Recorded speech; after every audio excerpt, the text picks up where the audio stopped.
I thought I would do a quick video about the original Lishi Tools AM5 2-in-1 pick.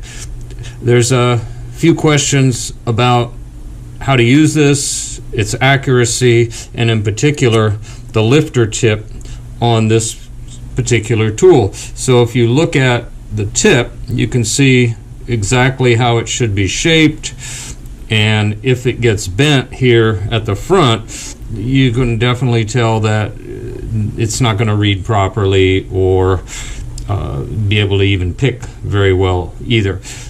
So this tool is designed to work on American lock padlocks or anything with an AM5 keyway.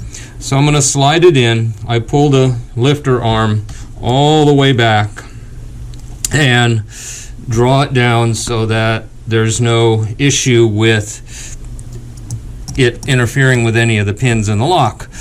So let me slide it in, gently rock it, open the tension arm, and now I'll start to pick.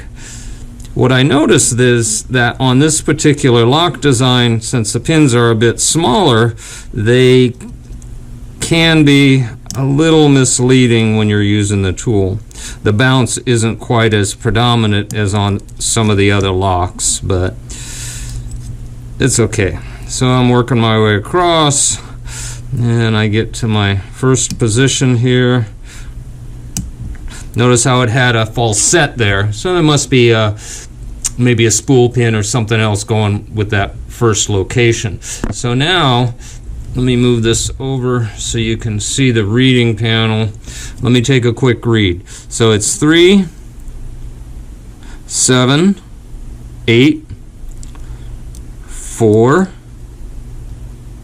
6. Once again, that's 3, 7, 8, 4, 6. Now, if we look at the key, you can see 3, 7, 8, 4, 6. Keep in mind, though, once again, that this is a brand new padlock. So because it's a brand new padlock, the pins aren't going to be worn, so it might read a little different than one that's been in the field for a while.